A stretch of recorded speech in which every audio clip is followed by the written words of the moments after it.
नमस्कार दोस्तों, स्वागत है आप सभी का हमारे एक और इस वीडियो में। आज की इस वीडियो में हम बात करने वाले हैं आपके बीच में आदमी की साइंस के अंतर्गत आपका बायोलॉजी के अंतर्गत चैप्टर है, यानी बायोलॉजी के अंतर्गत आपका चैप्टर है। उसका नाम है आपका भोजन के स्रोत, यानी कि सोर्स ऑफ फूड। उसके बारे में पूरी डिटेल से हम बात करने वाले हैं। तो इस वीडियो में आपको कंटिन्यू रहना है। हमने आपके बीच में फ्री में बेच लॉन्च किया है और आपकी एग्ज़ाम डेट 15 जून के आसपास आपकी एग्ज़ाम डेट दिखाई जा रही है, यानी कि जून में आपकी एग्ज़ाम दिखाई जा रही है। तो आप सभी को जुड़ जाना है बिना किसी देरी के। तो आज का हमारा टॉपिक है, उस टॉपिक का नाम है, और आपकी क्लासेज एकदम सही तरीके से सभी यूट्यूब चैनल के माध्यम से चल रही होगी, और हमारे यूट्यूब चैनल के माध्यम से, यानी कि लर्निंग विद तेजल के ऊपर यूट्यूब चैनल पर आपकी क्लासेज चल रही है। तो आप सभी को जुड़ जाना है। आपकी क्लासेज होने वाली है मंडे टू फ्राइडे आपकी क्लासेज होने वाली है, मंडे टू फ्राइडे, ठीक है। तो आप सभी को याद रखना है, मंडे टू फ्राइडे आपकी क्लासेज होगी, और आपकी क्लासेज एकदम अच्छी तरीके से होगी। आपकी थ्योरी वाइज क्लास होगी, और उसके लास्ट में हम एमसीक्यू क्वेश्चन करेंगे, एकदम अच्छा कंटेंट आपको देने का प्रयास करेंगे। तो आपको सिंपली हमारे इस यूट्यूब चैनल से जुड़ जाना है। आर्मी की साइंस के बारे में बात करने वाले हैं, और आपका तेजल फ्री बैच लॉन्च किया गया है, तो उसमें पूरी डिटेल से हम बात करने वाले हैं। तो आपको बिना किसी देरी की उम्मीद है कि सभी विद्यार्थी एकदम सही तरीके से क्लासेज से जुड़ चुके होंगे। तो हमारा फर्स्ट टॉपिक है जीव विज्ञान के बारे में हम बात करने वाले हैं। तो भोजन के स्रोत इसके अंतर्गत आपका टॉपिक है। तो इसके बारे में पूरी डिटेल से हम बात करेंगे कि आवश्यकता के आधार पर भोजन के स्रोतों को कितने प्रकार में बांटा गया है। तो आप सिंपली कहेंगे कि भोजन के स्रोतों को आवश्यकता के आधार पर कितने भागों में बांटा गया है। तो आप कहेंगे कि भोजन को आवश्यकता के आधार पर 2 भागों में बांटा गया है। इसमें भोजन के कितने स्रोत आते हैं, यानी भोजन के स्रोत या अवयव कितने आती है। तो आप कहेंगे एक तो वृहद आता है, एक दीर्घ आता है, एक मुख्य। या आपके वृहद को दीर्घ भी कह सकते हैं, आप मुख्य भी कह सकते हैं, गृह भी कह सकते हैं। एक आपका छोटा भाग होता है, उसके बारे में बात करें, यानी कि लघु। ये तो आपका वृहद यानी बड़ा बड़ा, दीर्घ यानी बड़ा होता है, मुख्य यानी बड़ा होता है, गुरु यानी बड़ा होता है। ये लघु छोटा होता है, और छोटा भाग कौन सा है, तो इसके बारे में पूरी डिटेल से बात करने वाली। तो आपका लघु सूक्ष्म यानी छोटा। तो भोजन के वृहद यानी सबसे बड़े भाग, भोजन का सबसे बड़ा भाग कौन से माने जाते हैं। तो भोजन के सबसे बड़े भाग आपके कार्बोहाइड्रेट माना जाता है, वसा मानी जाती है, प्रोटीन आपके भोजन के सबसे बड़े स्रोत माने जाते हैं, यानी कि ये वृहद स्रोत माने जाते हैं, गुरु माने जाते हैं, ठीक है। गुरु यानी दीर्घ यानी मुख्य, बहुत बड़े स्रोत मुख्य से कौन माने जाते हैं। तो आपके कार्बोहाइड्रेट मानी जाती है, वसा मानी जाती है, प्रोटीन मानी जाती है, ठीक है। आप सभी आने अब छोटे भाग, तो भोजन की सबसे छोटे भाग कौन सी मानी जाती है। तो आपके भोजन की सबसे छोटे भाग हमारी विटामिन मानी जाती है, यानी विटामिन ज़्यादा बड़ी नहीं होती, यानी विटामिन का शरीर में बहुत कम योगदान है। यानी शरीर में कम योगदान किसका होता है, तो कम योगदान आपकी विटामिन का होता है, ठीक है। और सबसे ज़्यादा योगदान किसका होता है, तो आपके सबसे ज़्यादा योगदान हमारी कार्बोहाइड्रेट, वसा, प्रोटीन, इनका सबसे ज़्यादा योगदान होता है, ठीक है। आप सभी को याद रखना है। आगे हम बात करते हैं खनिज लवण भी भोजन, खनिज लवण भी आपके शरीर में बहुत कम मात्रा में होती हैं, और जल भी आपका भोजन शरीर में बहुत कम मात्रा में आवश्यकता होती है, ठीक है। तो जल की लगभग 3% आवश्यकता होती है। आप सभी को सिंपली याद है, यानी जल बहुत कम मात्रा में ही आवश्यकता होती है जल की, ठीक है, भोजन के माध्यम से, ठीक है। तो आगे हम बात करते हैं, आगे जाता है कि भोजन का वर्गीकरण कार्यों के आधार पर कीजिए। तो भोजन का वर्गीकरण कार्य के आधार पर किस प्रकार किया जाने, ये तो ऊर्जा प्रदान करने वाली होती है, एक आपको शरीर का निर्माण करने वाली होती है, एक आपका सुरक्षा प्रदान करने वाले। इस प्रकार के भोजन के वर्गीकरण होता है कार्य के आधार पर, यानी कि कार्य मूल रूप से कौन से करती है। तो भोजन को ऊर्जा प्रदान करने का कार्य मुख्य से कौन से करती है। तो आपके भोजन को ऊर्जा प्रदान करने का कार्य हमारी कार्बोहाइड्रेट्स करते हैं, प्रोटीन्स करता है, और आपका वसा करता है, ठीक है। ये तीनों आपके भोजन को, ये भोजन के सबसे बड़े स्रोत भी माने जाते हैं। सबसे बड़े स्रोत कौन से माने जाते हैं, सबसे बड़े स्रोत भी आपकी यही तीनों मानी जाती है। तो ऊर्जा प्रदान करने में सबसे ज़्यादा योगदान किसका होता है, कार्बोहाइड्रेट का होता है, बाद में आपके वसा का होता है, बाद में आपके प्रोटीन का होता है। और शरीर का निर्माण किस प्रकार होता है, शरीर का निर्माण किस प्रकार होता है, उसकी मैंने बात की जाए। शरीर का निर्माण आपका प्रोटीन से होता है, खनिज लवण से होता है आपका, और जल से होता है, ठीक है। इनकी शरीर में कम मात्रा में आवश्यकता होती है, इनकी कम आवश्यकता शरीर में कम आवश्यकता होती है, ये भी आपको सिंपली याद रखना है, ठीक है। तो उम्मीद है कि आपको सही तरीके से पसंद आ रहा होगा और समझ में भी आ रहा होगा, ठीक है। आगे हम बात करें तो आपकी जो सुरक्षा प्रदान करने वाले कि भोजन की रक्षा कौन करते हैं। तो वैसे विटामिन का शरीर में बहुत कम योगदान होता है, लेकिन शरीर में आपकी सुरक्षाकारी विटामिन करते हैं। खनिज लवण भी आपका शरीर में कम मात्रा में आवश्यकता होती है, जल भी आपकी कम मात्रा में आवश्यकता होती है, प्रोटीन की भी आपकी लगभग आवश्यकता होती है, ठीक है। तो विटामिन आपके शरीर की रक्षा करते हैं, यानी कि आपको विटामिन डी चाहिए होता है, तो विटामिन डी आपको शरीर की हड्डियों को मजबूत रखता है। इस प्रकार आपके विटामिन आपके शरीर को सुरक्षा प्रदान करने का कार्य प्रमुख रूप से करते हैं। और खनिज लवण आपके, अगर आपके अंदर खनिज लवण नहीं होगा तो आप कैसे चल पाएंगे, आपकी ऊर्जा, आपके अंदर ऊर्जा नहीं आएगी। और जल नहीं पिएंगे तो आप कहीं पर भी चल नहीं पाएंगे, ठीक है। तो आप सभी को याद रखना है। तो सिंपली आपको प्रोटीन की भी आवश्यकता होती है, यानी प्रोटीन की भी बहुत बड़ी मात्रा में आपको आवश्यकता होती है। तो ये आपके नोट के इंपॉर्टेंट क्वेश्चन है, तो नोट के बारे में बात करें तो सबसे पहले आगे आते हैं, बात करने वाले हैं कि प्रति ग्राम भोजन में सर्वाधिक ऊर्जा प्रदान करने वाला स्रोत कौन सा है। तो सिंपली आपके एग्जाम में तीनों क्वेश्चन सेम डिटो, आपके एग्जाम में सेम डिटो क्वेश्चन आते हैं, ठीक है। तो सेम डिटो तीनों क्वेश्चन आते हैं, उसके बारे में पूरी डिटेल से बात करने वाली है। यानी कि प्रति ग्राम भोजन में सबसे ज़्यादा मात्रा में ऊर्जा प्रदान करने वाला स्रोत कौन सा है, तो आप कहेंगे बटा वसा है, ठीक है। और भोजन में सर्वाधिक ऊर्जा प्रदान करने वाला आपका कार्बोहाइड्रेट है, और त्वरित ऊर्जा प्रदान करने वाला स्रोत आपका कार्बोहाइड्रेट माना जाता है, यानी प्रति ग्राम। आपको सिंपली देखना है कि प्रति ग्राम भोजन में ऊर्जा प्रदान करने वाला स्रोत कौन सा है, तो आप कहेंगे वसा है। वो भोजन में सर्वाधिक ऊर्जा प्रदान करने वाला स्रोत कौन सा है, तो आप कहेंगे कार्बोहाइड्रेट है हमारा। वो त्वरित ऊर्जा प्रदान करने यानी कि तुरंत तुरंत आपका ऊर्जा प्रदान करने वाला स्रोत कौन सा है, यानी कि उसको ग्रहण करते ही आपका ऊर्जा प्रदान करते ही वो आपका कार्बोहाइड्रेट माना जाता है। अब प्रोटीन के बारे में डिटेल से हम बात करने वाले हैं। तो प्रोटीन में आपकी प्रोटीन की आवश्यकता कितनी होती है, तो प्रोटीन की आवश्यकता शरीर में आपको प्रतिदिन आपको लगभग 80 से 100 ग्राम की आपकी लगभग सभी को आवश्यकता होती है। ऊर्जा की मात्रा, ऊर्जा में मुख्य से सभी व्यक्तियों को 80 से लगभग 100 ग्राम तक आपको प्रोटीन दिन में चाहिए होता है। और आपका पुरुषों में बात की जाए तो पुरुषों में आपको 3000 कैलोरी मात्रा में चाहिए होता है, और महिलाओं में आपका 2400 तक लगभग माना जाता है। क्योंकि महिला काम करती है, काम तो करती है लेकिन वो उस ऊर्जा वाला काम नहीं करती, लेकिन पुरुष अधिक ऊर्जा वाले काम करते हैं, इसलिए उनको 3000 कैलोरी वाला चाहिए होता है। ठीक है, आप सभी का देखना है। तो खाद्य पदार्थों की ऊर्जा को मापा जाता है। खाद्य पदार्थों की ऊर्जा को किसमें मापा जाता है, तो आप कहेंगे खाद्य पदार्थों की ऊर्जा को हमारी कैलोरी में मापा जाता है। ठीक है, तो आपके सिंपली एग्जाम में सिंपल क्वेश्चन आएगा कि खाद्य ऊर्जा को किसमें मापा जाता है, तो आप कहेंगे कि कैलोरी में मापा जाता है। खाद्य पदार्थ की ऊर्जा को मापने का यंत्र क्या था, बोम कैलोरीमीटर माना जाता है। ठीक है, प्रतिदिन ऊर्जा आवश्यक ऊर्जा यानी प्रतिदिन आवश्यक पुरुषों को आपको 2400 होती है। ठीक है, आपको 3000, इसमें 3000 आप बच्चों को रख ले लीजिए। ठीक है, छोटे बच्चों को 3000 रख लीजिए, पुरुषों को लगभग 2400 से 3000 तक होती है। ठीक है, 2400 से 3000 तक लगभग होती है। महिलाओं कम होती है, 2100 ही होती है। ठीक है, आप सभी को याद रखना है। ठीक है, तो आप सभी को याद रखना है कि प्रतिदिन आवश्यक ऊर्जा ही आपके सिंपली क्वेश्चन आपके एग्जाम में आ सकता है। ठीक है, कार्बोहाइड्रेट। तो कार्बोहाइड्रेट के बारे में बात की जाए तो आपके एग्जाम में आएगा कि सबसे भोजन का सबसे बड़ा भाग क्या है, तो आपके कार्बोहाइड्रेट माना जाता है। इसमें आपका निर्माण किस प्रकार होता है, तो आपके CHO के अंतर्गत होता है। त्वरित ऊर्जा देने वाला यानी कि तुरंत ऊर्जा देने वाला कार्बोहाइड्रेट माना जाता है। शक्ति प्रदान करने वाला स्रोत माना जाता है।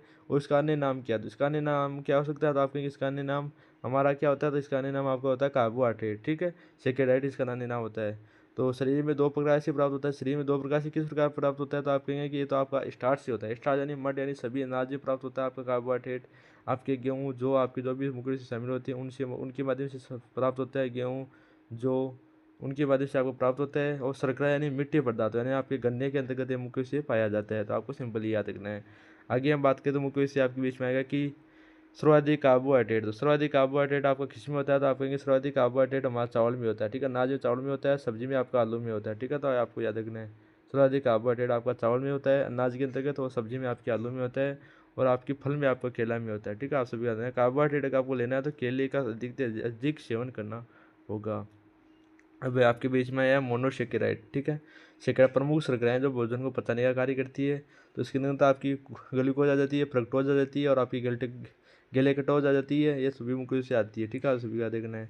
तो इसमें आपका मोनोसेकेराइड का आपका क्या होता है, तो मोनोसेकेराइड आपकी होती है C6H12 और O6। तो आप सभी को याद रखना है। ये सूत्र आपके एग्जाम में आ सकता है, तो आपके लिए आपको सिंपल पूछेगा कि मोनोसेकेराइड का सूत्र बताइए। तो मोनोसेकेराइड का सूत्र आपको याद रखना है। ठीक है, आपको इसका PDF भी मिल जाएगा। ठीक है, सेकेराइड का सूत्र आपको नोट्स भी बनानी है। नोट्स भी मुझे साथ के साथ ही बनानी है। ये सिंपल नोट्स होगी, सेम डिटो क्वेश्चन इसी उतरेंगे। क्योंकि पिछली बार मैंने विद्यार्थियों को बहुत ज़्यादा फायदा किया था। मैंने 1 लाइन क्वेश्चन की थी, लेकिन इस बार आपकी थ्योरी की क्लास मुख्य से हमारे द्वारा चलाई जा रही है। ठीक है, तो ये आप सभी को देखना है। और सामान्य विज्ञान हम आगे हम बात करने वाले हैं आपके पीछे कार्बोहाइड्रेट।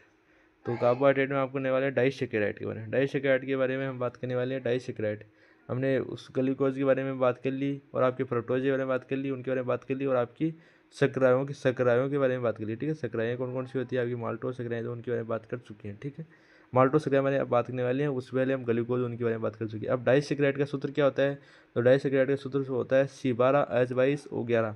यह आपका डाइसेकेराइड का सूत्र माना जाता है। इसमें माल्टोज आपका होता है प्रमुख रूप से, सुक्रोज इसमें प्रमुख रूप से होता है, लैक्टोज इसमें प्रमुख रूप से होता है। ठीक है, तो आप सभी को याद रखना है। आगे हम बात करते हैं पॉलीसेकेराइड। पॉलीसेकेराइड आपको कार्बोहाइड्रेट का भाग मानी जाती है। तो इसमें कौन कौन से आते हैं, इसमें आपके कौन कौन से आ जाते हैं, तो इसमें आपके प्रमुख रूप से आपका माल्टोज आ जाता, स्टार्च आ जाता है, पॉलीसेकेराइड में आप ग्लूकोज आ जाता है, सेल्यूलोज आ जाता है, काइटिन आ जाता है, इंसुलिन आपके प्रमुख रूप से पॉलीसेकेराइड के अंतर्गत आते हैं। आप सभी को सिंपली याद रखना है। ठीक है, तो आपकी कार्बोहाइड्रेट कितने भाग कर दिए हमने, तो आप सिंपली कहेंगे कि कार्बोहाइड्रेट की 3 श्रृंखलाएं हमने प्रमुख रूप से कर दी है। ठीक है, 3 श्रृंखलाएं हमने प्रमुख रूप से कर दी है आपकी। तो आप सभी को याद रखना है। अब स्टार्च क्या करता है, सेलुलोज क्या करता है, ये आपके सभी को बताना है। ठीक है, तो स्टार्च का कार्य होता है भोजन में संचित भोजन आपका स्टार्च कहलाता है। ग्लाइकोजन जंतुओं में संचित भोजन होता है, जंतुओं में संचित होता है, ग्लाइकोजन कहलाता है। सेलुलोज क्या होता है, सेलुलोज आपका होता है मानव में पाचन नहीं होता है, परंतु जानवरों में इसका पाचन होता है। कैंटीन में आपके आ जाती है कवक का बारीक कवच, आपका कैंटीन में आ जाता है। फ्रुक्टोज के अंतर्गत आपकी कौन सा देते हैं, फल व शहद शर्करा आ जाती है। और सर्वाधिक मात्रा में आपका फ्रुक्टोज किसमें होता है, आपकी मधुमक्खी के शहद में सर्वाधिक मात्रा में आपका फ्रुक्टोज बना जाता है। और ग्लूकोज की बात की जाए, ग्लूकोज अंगूर की शर्करा होती है। आप सभी याद देना, अंगूर की शर्करा होती है, उत्तरोत्तर ऊर्जा देने वाली शर्करा मानी जाती है। ठीक है, कार्बोहाइड्रेट का प्रमुख स्रोत ये मानी जाती है। अन्य नाम की बात की जाए, आपका रक्त शर्करा हो जाती है, द्रव शर्करा प्रमुख रूप से हो जाती है। ठीक है, और आगे हम बात करते हैं गैलेक्टोज। गैलेक्टोज क्या होती है, तो मस्तिष्क की शर्करा इसे कहा जाता है, ब्रेन शुगर आपकी गैलेक्टोज को कहा जाता है। माल्टोज क्या होती है, तो माल्टोज की मैंने बात की जाए तो माल्टोज में आपकी सिंपली आता है बीज व अनाज की शर्करा होती है। सर्वाधिक मात्रा आपकी जौ में होती है। तो माल्टोज की सर्वाधिक मात्रा किसमें होती है, तो आप सिंपली कहेंगे कि हमारे जौ में सर्वाधिक मात्रा इसकी प्रमुख रूप से होती है। गन्ने की शर्करा इसे कहा जाता है, अन्य नाम इसके रसोई घर की शर्करा इसे प्रमुख रूप से कहा जाता है। और आगे हम बात करें तो मुख्य से केन शुगर से कहा जाता है, प्रतीक शर्करा से कहा जाता है, व्यापारी शर्करा से कहा जाता है। लैक्टोज क्या होती है, लैक्टोज आपकी दूध की शर्करा होती है। सर्वाधिक मात्रा आपकी माँ के दूध में होती है। ठीक है, माँ का दूध जो पहला बच्चा होता है उसको एक अच्छा दूध मिलता है। ठीक है, आप सभी का देखना है। सबसे मीठी शर्करा में आपकी आती है फ्रक्टोज आती है। ठीक है, सबसे मीठी शर्करा में फ्रक्टोज आती है। सबसे मीठी कृत्रिम शर्करा में आपकी आती है सेकेरिन। और शुगर फ्री शर्करा किसे कहा जाता है, आपके सेकेरिन को कहा जाता है। मधुमेह रोगी को मीठा खिलाने में दी जाने वाली शर्करा कौन सी, तो आपकी सेकेरिन शर्करा मानी जाती है। स्टार्च आयोडीन के विलयन के साथ क्रिया कर नीला रंग देता है। ठीक है, आप सभी ये भी याद रखना है। और नेक्स्ट की बात की जाए, भोजन में कार्बोहाइड्रेट नहीं हो तो शरीर की कार्य क्षमता कम हो जाती है। कार्बोहाइड्रेट शरीर के तापमान को नियंत्रित करने का कार्य प्रमुख रूप से आपका कार्बोहाइड्रेट करता है। कार्बोहाइड्रेट क्या करता है, तो आपके शरीर के तापमान को नियंत्रित करने का कार्य करता है। प्रोटीन में आपकी प्रोटीन की खोज किसने की थी, तो प्रोटीन की खोज आपकी किसने की थी, तो आपके मोल्टर ने हमारे प्रोटीन की खोज की थी। ठीक है, मोल्टर ने प्रोटीन की खोज की थी। इससे नाम आपका बर्जिलियस ने दिया था। और इसमें वो किसी निर्माण आपका CHONC होता है। ठीक है, बोलो कि आपकी अमीनो 20 प्रकार की होती हैं। तो आप सभी का देखना है, सर्वाधिक मात्रा में प्रोटीन आपका कलेरोलो शिवाल में होता है, लगभग 72% आपका इसे माना जाता है। ठीक है, आगे हम बात करते हैं, आपकी जाता है कि स्पाइरुला लीना शिवालय में कितनी मात्रा में होता है, तो आपकी 65% होता है। और मशरूम में आपका कितना होता है, 52% होता है। सोयाबीन में आपका 42% होता है। इसकी कमी से कौन सा रोग होता है, तो कार्बोहाइड्रेट की कमी, प्रोटीन की कमी से आपका 0 से 1 वर्ष के बच्चों में मेरास्मस रोग होता है। क्वासियो और आपका प्रोटीन की कमी से होने वाला रोग है। तो उम्मीद करते हैं कि आपको आज का वीडियो पसंद आया होगा। तो आगे का वीडियो हम नेक्स्ट वीडियो में करेंगे। उससे पहले हम एक बार रिवाइज कर लेते हैं। ऊपर के 2 नोट्स हमने किए हैं उनको हम एक बार रिवाइज करने का प्रयास करेंगे। और आपकी कल हम क्वेश्चन भी इसके क्रम से करने वाले हैं। एक बार ऊपर से क्लास को रिवाइज कर लेते हैं। ऊपर से जो हमने पढ़ा था, भोजन के स्रोत पढ़े थे। भोजन के स्रोत के अंतर्गत हमने आवश्यकता के आधार पर भोजन को 2 प्रकार में बांटा गया था। आपका एक तो वृद्ध में बांटा गया था, एक आपका लघु में बांटा गया। वृद्ध में आपके कार्बोहाइड्रेट, वसा, प्रोटीन माने जाते हैं। लघु में आपके विटामिन, खनिज एवं जल माने जाते हैं। भोजन का वर्गीकरण हमने कार्यों के आधार पर किया था। ये तो ऊर्जा प्रदान करने का कार्य प्रमुख रूप से आपके कार्बोहाइड्रेट करते हैं। और आपके वसा में यानी कि तुरंत ऊर्जा प्रदान करने का कार्य आपके कार्बोहाइड्रेट करते हैं। वसा, प्रोटीन आपकी ऊर्जा प्रदान करने का कार्य करते हैं। शरीर का निर्माण आपके प्रोटीन, खनिज एवं इनसे होता है। और शरीर की रक्षा कौन करती है, तो शरीर की रक्षा आपके प्रोटीन भी करते हैं, जल भी करता है, खनिज लवण भी करता है, वो आपकी विटामिन भी प्रमुख रूप से करते हैं। सबसे ज़्यादा आपकी सुरक्षा प्रदान करने का कार्य आपके प्रोटीन करते हैं। प्रति ग्राम भोजन में सर्वाधिक ऊर्जा प्रदान करने के लिए कार्य आपका वसा करती है। भोजन में सर्वाधिक ऊर्जा आपकी कार्बोहाइड्रेट में होती है। और तुरंत ऊर्जा देने का कार्य आपका कार्बोहाइड्रेट करती है। प्रोटीन आपकी 80 से 100 ग्राम आपको प्रतिदिन लेना चाहिए। ऊर्जा की मात्रा तो आपको 3000 कैलोरी लेनी चाहिए ज़्यादा से ज़्यादा। और खाद्य पदार्थों की ऊर्जा को आपको कैलोरी में मापा जाता है। और खाद्य पदार्थों की ऊर्जा मापने का यंत्र, इसमें तो सेम ही आपको क्या है, बॉम कैलोरीमीटर। ठीक है, आप सभी जानते हैं। प्रतिदिन आपको पुरुषों को 2400 कैलोरी आवश्यकता होती है और महिलाओं को आपको 2100 कैलोरी की आवश्यकता होती है। कार्बोहाइड्रेट भोजन का सबसे बड़ा भाग माना जाता है, आप सभी को याद रखना है। और इसका निर्माण आपका CHO यानी कि 1:2:1 में इसका अनुपात होता है। तुरंत ऊर्जा देने का कार्य करता है, शक्ति प्रदान करने का कार्य करता है। इसका अन्य नाम आपका सिक्रेट होता है। शरीर में 2 प्रकार से प्राप्त होता है। एक तो आपका स्टार्च यानी सभी अनाज में होता है, एक शर्करा यानी सभी मीठे अनाज में प्राप्त होता है। सर्वाधिक कार्बोहाइड्रेट आपका अनाज में, चावल में होता है, सब्जी में आपके आलू में होता है, और फल में आपके केला में होता है। प्रमुख शर्करा यानी जो मीठी शर्कराएँ होती है उसमें मोनोसेकेराइड आती है, ग्लूकोज आती है, फ्रक्टोज आती है, गैलेक्टोज आती है। कार्बोहाइड्रेट में आपकी डाइसेकेराइड आती है, उसका सूत्र होता है C12 एंड H12 H22O11। ठीक है, माल्टोज, सुक्रोज, लैक्टोज आती है। पॉलीसेकेराइड के अंदर starch, glycogen, cellulose, chitin, insulin और प्रमुख से आते हैं।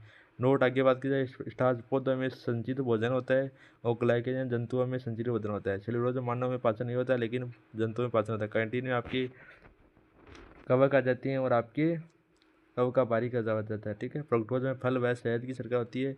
मधुमक्खी की शहद में प्रमुख होती है। ग्लूकोज की अंगूर की शर्करा कहा जाता है। तुरंत दर्द देने का कार्य करता है। कार्बोहाइड्रेट का प्रमुख स्रोत ग्लूकोज माना जाता है, ठीक है। अन्य नाम में आपकी रक्त शर्करा आ जाती है, गले कट हो जाती है। मस्तिष्क शर्करा के अंतर्गत आगे मस्तिष्क शर्करा के अंदर माल्टोज बीज शर्करा अनाज की शर्करा के अंदर शुरुआती मात्रा में जो सुक्रोज गन्ना की शर्करा होने नाम में रसोई घर की शर्करा को इसे कहा जाता है। और आपकी सबसे मीठी प्राकृतिक शर्करा की फ्रुक्टोज होती है। सबसे मीठी कृत्रिम शर्करा आपकी सेक्रिन होती है। और मधुमेह रोगी को मिठाई खिलाने में दी जाने वाली शर्करा आपकी सेक्रिन होती है। स्टार्च आयोडीन के विलयन के साथ क्रिया कर नीला रंग देता है, ठीक है। भोजन में कार्बोहाइड्रेट नहीं हो तो शरीर की कार्य क्षमता कम हो जाती है। कार्बोहाइड्रेट शरीर के तापमान को नियंत्रित करने का कार्य करता है। प्रोटीन की खोज आपकी मोल्टन ने की थी और नाम आपका ब्रिजलियस ने दिया था, ठीक है। वही आपका इसमें होता है। तो सारी मात्रा में प्रोटीन आपकी क्लोरोल सेवा में होती है, लगभग 72%। और आपकी स्पाइरोला सेवा में 65% हो जाती है। और मशरूम में आपकी 52% होती है। और सोयाबीन में आपकी 42% होती है, ठीक है। तो अनाज की बात की जाए तो आपकी अनाज के अंतर्गत आप इसके शामिल कर सकती हो कार्बोहाइड्रेट में, ठीक है। एंड संस्थान प्रोटीन इनके बारे में हम नेक्स्ट वीडियो में बात करेंगे, ठीक है। तो आपको नेक्स्ट वीडियो को वेट करना है। नेक्स्ट वीडियो आपको कल यानी कल आपको उसी समय आज की क्लास के समय आपको एक वीडियो मिल जाएगा। उसमें इसके बनलाइन क्वेश्चन और इसके जो भी इंपॉर्टेंट क्वेश्चन उनको करने वाले हैं। देते हैं आज की वीडियो आपको सही तरीके से पसंद आया होगा तो इसको वीडियो को ज़्यादा से ज़्यादा लाइक करना और शेयर करना। और नेक्स्ट वीडियो मिलते हैं कल इसी समय। तो जय हिंद जय भारत साथियों। आज की इस वीडियो में इतना ही, मिलती है किसी वीडियो में साथ, तब तक के लिए जय हिंद जय भारत साथियों।